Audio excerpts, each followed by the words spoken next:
Gracias por estar con nosotros en De Grecia para Occidente. Hoy con el profesor José Gerardo Hidalgo González. El profesor para muchos de nosotros es todo un maestro y nos encanta, nos alegra muchísimo el corazón venir a su exposición en el Centro de la Cultura en Grecia. Bienvenido, profesor. Muchísimas gracias, Manuel. Gracias a usted. Yo creo que un gran placer y para mí comunicar todo esto. Creo que quien más que usted me conoce bien y podemos tener una verdadera retrospectiva, que así se llama la exposición, retrospectiva 78-20, que es precisamente todo ese caudal de cosas que he realizado y esta pequeña muestra, porque en realidad es una pequeña muestra, pero nos da esa verdadera retrospectiva de todos estos años que he trabajado. Gracias, profesor, por la invitación. Nosotros encantados. Vamos a llevarles en dos partes esta maravillosa entrevista. Vamos a presentar toda la evolución. Para mí es una evolución del arte del profesor José Gerardo Hidalgo. Vamos a iniciar desde 1978 a la actualidad. Así que los dejo con el profesor y una breve, reseña histórica y explicación de sus obras en esta exposición. Muchas gracias, profesor. Gracias a ustedes. Quédese con nosotros.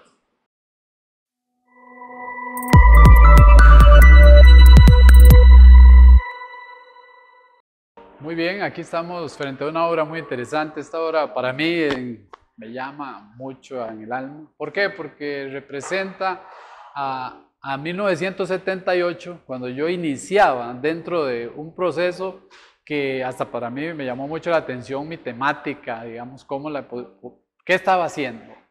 Siempre es importante ver que cuando uno se enfrenta ante una obra de arte, implica o hay más atrás algo mucho más, digamos, lo que son bocetos. Entonces yo elaboré, por ejemplo, para una obra como esta, 30, 40 bocetos, en plumilla, los hacía en aguada con tinta, los trabajaba con varios otros elementos. Sin embargo, cuando llego a la conclusión de mi obra, en una serie de bocetos de poesías, de literatura que me gusta escribir, hago esta obra. Esta obra se llama Evolución, Creación y Muerte, que implica desde que nacemos e iniciamos un proceso dentro de esta vida hasta un futuro, pero inmersos en un planeta, digamos, que posiblemente hasta en ese momento para mí el planeta estaba en un proceso bastante complicado a nivel del calentamiento global, a nivel de la problemática humana, a nivel de la contaminación. Entonces, desde este momento ya a mí me preocupaba mucho la contaminación, me preocupaba mucho de dónde veníamos, hacia dónde íbamos, quiénes somos, cuál origen tenemos, qué está pasando con nosotros, y la división del elemento del ser humano fue algo interesante porque yo lo dividí como si fuera, digo yo, ¿qué pasará cuando los medios de comunicación, decía yo en aquel momento, cuando exista, digamos, algo más allá de la tecnología, que nos pueda envolver tanto donde nosotros ya nos convertimos en seres tecnológicos? Entonces fue mi gran preocupación de joven, en aquel momento en la casa del artista cuando estudiaba, y bueno, pues vamos a ver ahora en otras obras cómo eso se evolucionó desde 1978 hasta el año 2000, hasta posterior obras como el año 2024. Esta es una obra interesante que también me gusta que la vean. Esta obra es de 1989, representa a un campesino en toda su fuerza, toda su energía de la pala trabajando, su gran expresión, sus músculos, sus venas, y empezó a traerme a mí. Digo yo, ¿qué pasa si yo quito la piel? Si yo expongo el músculo, porque es lo único que nosotros somos vulnerables ante la naturaleza. Pero ¿qué pasa si yo me vuelvo invulnerable? Empecé a quitar piel, empecé a visualizar ahí, aunque todavía muy tímidamente, pero me encuentro con este personaje que era para mí muy querido, muy amado, porque me dio mucho. Es mi abuelo, Jérico González, que yo le llamaba Eco, donde él se presenta ante mí y dice, yo quiero que usted me pinte. Pero yo le digo, bueno, yo también, pero yo quiero coger esa energía de la tierra que usted me ha enseñado, coger como la energía misma de nuestra propia naturaleza está inmersa, porque él me decía, todo lo que usted come, todo lo que usted tiene, el sol, la luna, las estrellas, todo eso está en usted. Y hasta los dinosaurios están metidos en usted. Ahí hay células suyas. Entonces, nada ha dejado de existir y nosotros somos parte de ese todo. Y me gustaba mucho eso cuando me hablaba y entonces yo quise expresarlo aquí. Y bueno, pasó algo, yo lo tenía en una etapa técnica muy buena, que es precisamente, le llamamos la grisalla, que es con sienas y sepias y colores como estos, donde la tela aún se ve, y yo empecé a trabajar como de una forma acuarelada, y no sé por qué me ceñí mucho en la grisalla, y fue tan profunda la grisalla que cuando lo iba a pintar, no hallaba cómo pintarlo. Y casualmente él muere en ese proceso. Entonces lo dejé así, en grisalla, y bueno, me ha encantado, y cuando lo veo digo yo, qué dicha que no lo terminé. Es parte también de esa parte humana, digamos, que decimos, ¿estarán terminadas las cosas o les falta? ¿Verdad? ¿O estamos evolucionando, ya somos evolucionados los seres humanos? ¿O apenas estamos empezando a evolucionar? Esas siempre son mis preguntas, ¿verdad? Yo cuando oigo la ciencia, veo muchos programas y leo, y leía por ejemplo a Carl Sagan y decía Carl Sagan, qué interesante, los seres humanos creemos que ya nosotros evolucionamos y ya logramos el punto final, ¿verdad? Y si apenas estamos iniciando ese proceso. Entonces, dentro del arte también, a veces no sabemos hasta dónde terminar las cosas, o si más bien dejarlas, ahí implican una filosofía más profunda. Esta obra también es muy interesante, que vamos a ir viendo. Esta habla sobre, ella se llama Memoria en Movimiento. ¿Por qué memoria en movimiento? Aquí vemos una señora, bueno, con ciertos problemas ahí, problemas también de artritis, problemas que tuvo ahí un herpes, de pronto está ahí su mirada perdida y viendo un columpio, y vemos lágrimas negras que van hacia arriba y lágrimas blancas que van hacia abajo, si lo vemos de esa manera a nivel iconográfico. Esta señora, yo me puse frente a ella, puse el caballete y empecé a pintarlo mientras me hablaba. Porque ella me hablaba hasta las 4 de la tarde y después de las 4 de la tarde perdía su memoria. Y cuando hablé con ella, me dice, qué interesante, estoy viendo lágrimas de Dios que bajan hacia mí, blancas, y veo lágrimas negras que suben hacia Él, mías negras. Y yo, qué interesante. Entonces me dice, estoy viendo una niña en un columpio, que se va y viene, que se va y viene, que se va y nunca más en ese momento del día regresaba. Y entonces ella perdía su memoria en ese momento.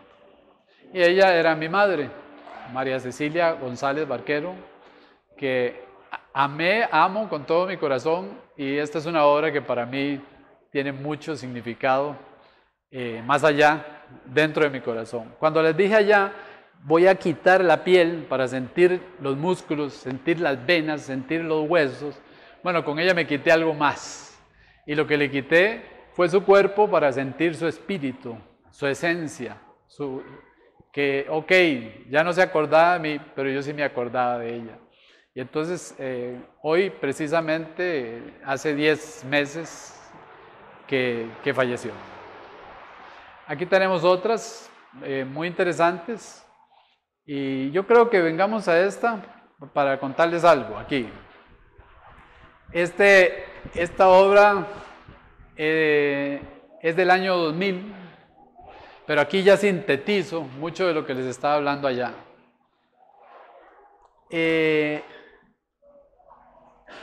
Yo le llamé en un principio Lágrima de Vida, y donde la expuse me sugirieron contemplación. Entonces, me gustó también la contemplación.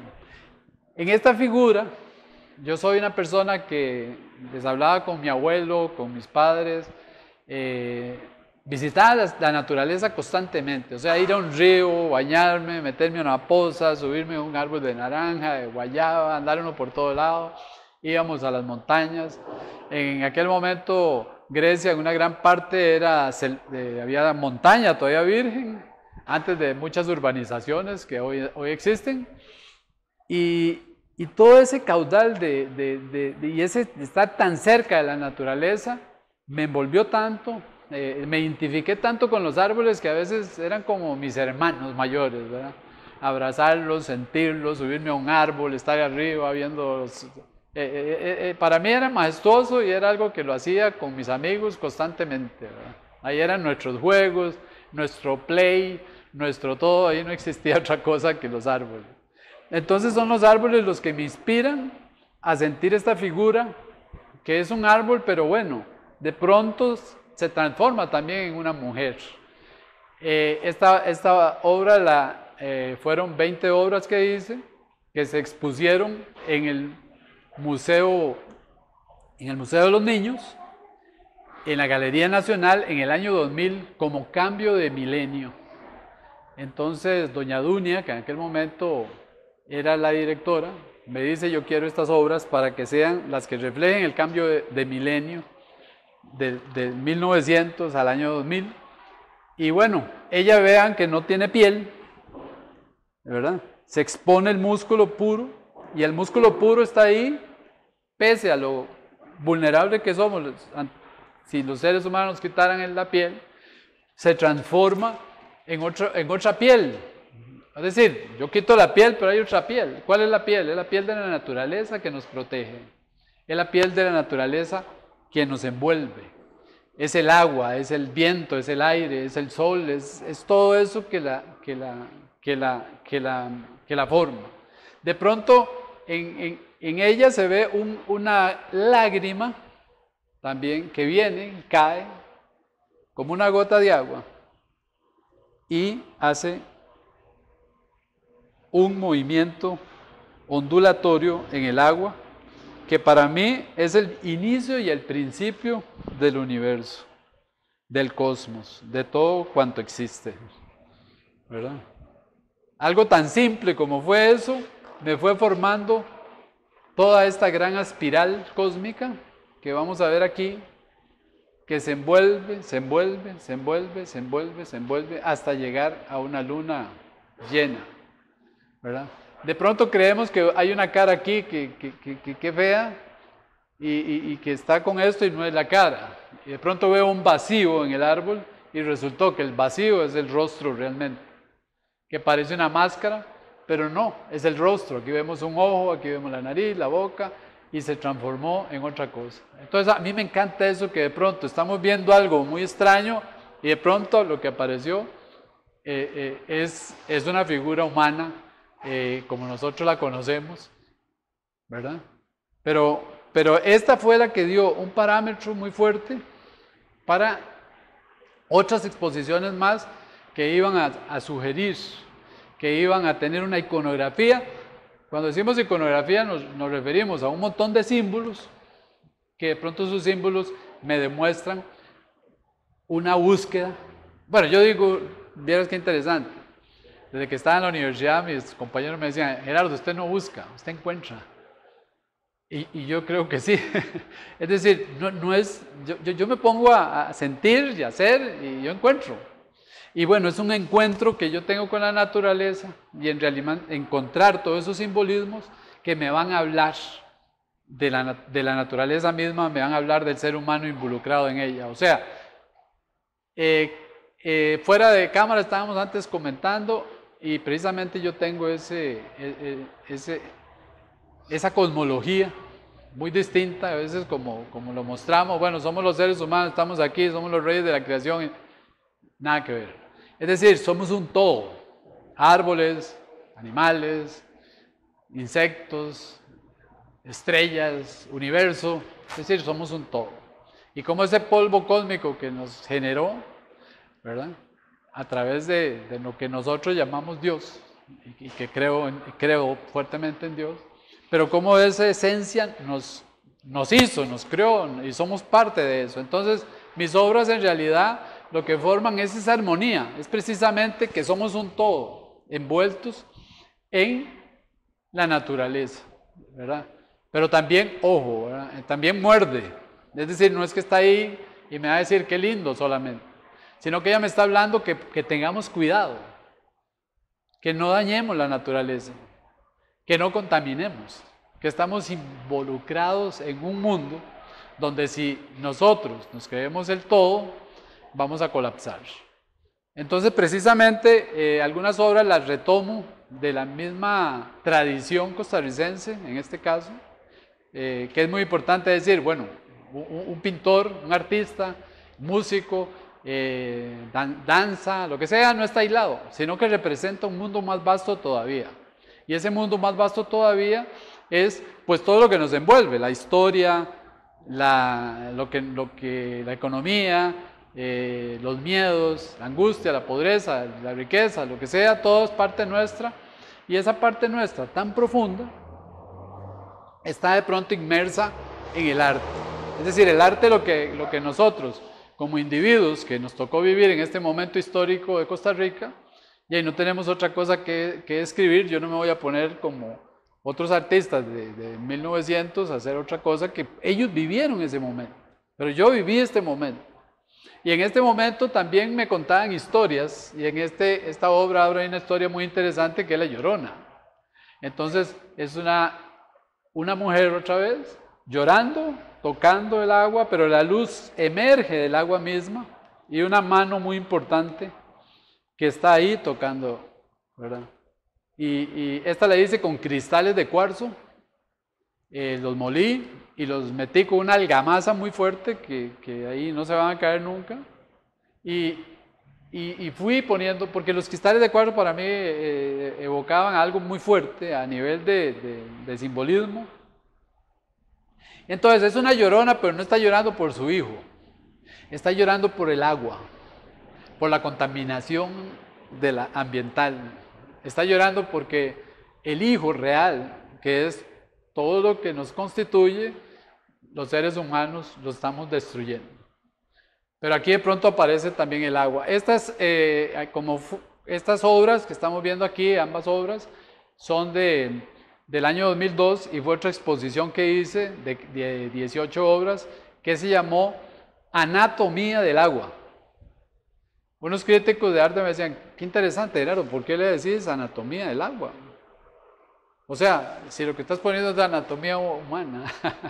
No, en realidad para mí la anatomía es el agua. Es decir, volvemos a lo mismo, es decir, que todo lo que nos envuelve, todo nuestro ecosistema, todo el mundo circundante, estamos constituidos. Y sabemos muy bien que nosotros como seres humanos nos comprimen un porcentaje muy alto, del 80%, no sé, es agua. Entonces, nosotros somos prácticamente seres de agua, ¿verdad? Entonces, eso representa esta obra muy interesante, porque igual que la anterior, que era la Llorona, esta es una entidad que hablaba mi abuelo sobre un ser que salía en los chorros de Grecia, o sea, en las cascadas, en las cataratas de los chorros, veían a una mujer que llegaba y caminaba de una forma extraña, desnuda, como unas patas que eran como de animal. Entonces, ok, para mí todos estos entes o todos estos seres no son otra cosa que nuestros defensores de la naturaleza, inmersos en una historia, en una leyenda. Aquí vamos a ver algo distinto. Precisamente brincamos a otra temática sin irme de mi gran temática, ¿ok? Es un capítulo, ¿verdad? Yo siempre digo que en una exposición siempre es como un libro, ¿no? Está compuesto de capítulos, está compuesto de partes, está compuesto de de una portada y está compuesto de un final. Ok, este es parte de ese capítulo, y este capítulo es la parte etnia costarricense, de indígena, ¿verdad? Esta parte que tanto hemos de alguna manera marginado, ¿verdad? Y que bueno, gracias a Dios poco a poco se le ha ido dando fortaleza, pero todo ese caudal de conocimiento que estas personas tienen, costarricenses, nuestras, estos coterráneos, estos ciudadanos costarricenses, cuando yo me inmerso en ellos, que he ido a Talamanca, Uruca, he estado con ellos ahí, he estado sumergido con los suquias, y me doy cuenta que el caudal de conocimiento y lo que ellos tienen muy lejano a nosotros, que nosotros a veces como que estamos más occidentalizados por un montón de conocimientos y de literatura, y de pronto encontramos algo muy distinto. Por ejemplo, en este caso, la parte zoomorfa, donde el ser humano para ellos se transforma en un jaguar, inmersa y se mete dentro del inframundo, tocando un elemento, digamos, que es en este caso una piedra esférica del sur de Costa Rica, y tiene que estar la luna en una posición que nosotros poco conocemos. No es ni la luna llena, ni cuarto menguante, ni cuarto creciente, sino que se le llama luna jorobada. Entonces, para ellos tiene que estar un montón de cosas: luna jorobada, tocar unas velas, estar dentro de un árbol muy antiguo para poder tener la transformación. Pero ¿qué es lo que más bonito dentro de esto? Que encontramos un conocimiento que es tan unido a la naturaleza, ¿verdad? Que es tan penetrado que incluso se transforman en la misma naturaleza, podríamos creer a nivel mental, a nivel de sus tradiciones, ellos lo creen realmente, pero entonces encontramos algo interesantísimo. De pronto aquí yo lo evoco dentro de un yin yang, aunque es de origen japonés o chino, pero sí está la parte oscura y la parte clara, la parte del inframundo y la parte nuestra. Entonces, meterme dentro de esto me empezó a unir más al ser humano en un conocimiento que yo desconocía. Es decir, ok, cuando estudiamos la historia de la humanidad, vemos una serie de cosas y de filósofos y a nivel de antropología, a nivel de historia del arte, etcétera, historia de la cultura, pero qué poco se sabe de este conocimiento y tan cercano que lo tenemos. Entonces digo yo, ok, ¿cuál es mi labor?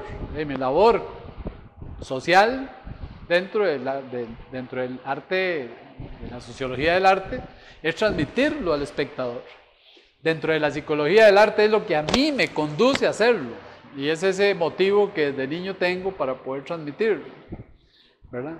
Entonces, qué interesante cómo todo esto se nos une a un concepto más elevado. Aquí